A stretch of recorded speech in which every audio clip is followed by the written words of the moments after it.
5, 4, 3, 2, 1 start. उपसभापति जी, अभी खाद्य स्थिति के ऊपर जो बहस चल रही है उसी से संबंधित दो बातों की ओर मैं मंत्री जी का ध्यान खींचना चाहता हूँ।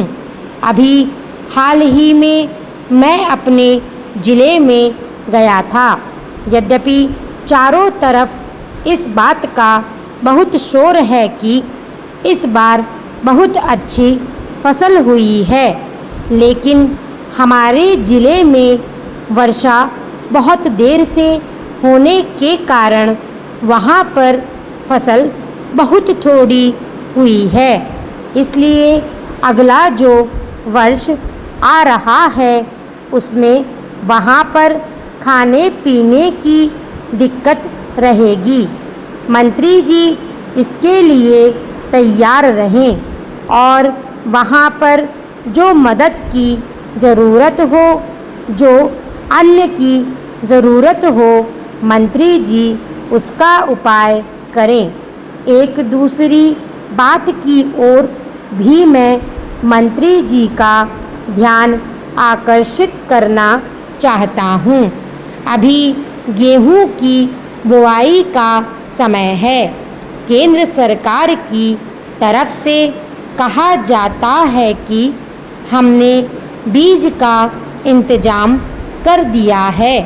जहाँ तक मैं अपने ज़िले के लोगों से बात कर पाया, सभी ने यह बताया कि उनको यह परेशानी है कि उनको गेहूं का बीज बिल्कुल नहीं मिल रहा है और इसलिए इन बातों की ओर मैं मंत्री जी का ध्यान खींचना चाहता हूँ। जहाँ तक खाद्य स्थिति का सवाल है, आज भी इस संबंध में स्थिति बहुत अच्छी नहीं है।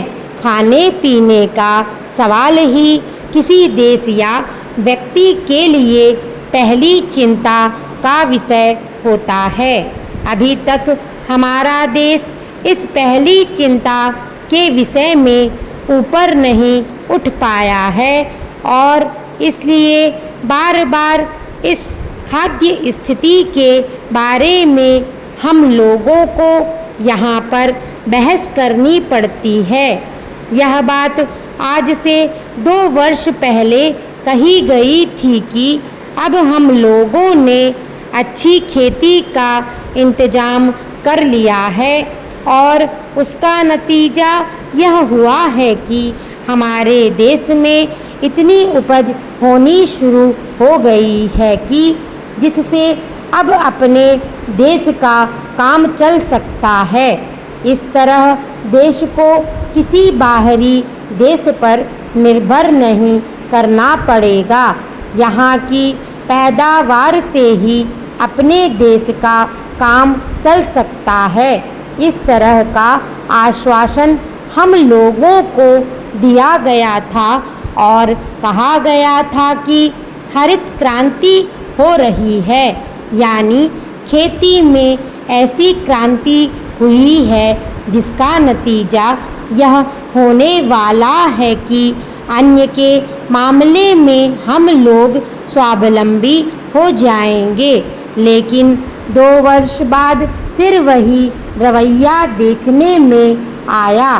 पिछला वर्ष जो बीत गया है उसमें कहा गया था कि अन्न की कमी है। पहले जो कहा गया था कि अन्न का आयात खत्म कर दिया जाएगा, उसको भुलाकर फिर अन्न के आयात की तरफ ध्यान दिया गया और फिर हमारे यहाँ अन्न का आयात होना शुरू हो गया है। इस वर्ष फिर कहा जा रहा है कि हम लोगों के यहाँ अच्छी उपज हुई है, लेकिन उपज होने के बाद भी देश में खाद्य की स्थिति सुधर नहीं पाती है। इसका कारण क्या है?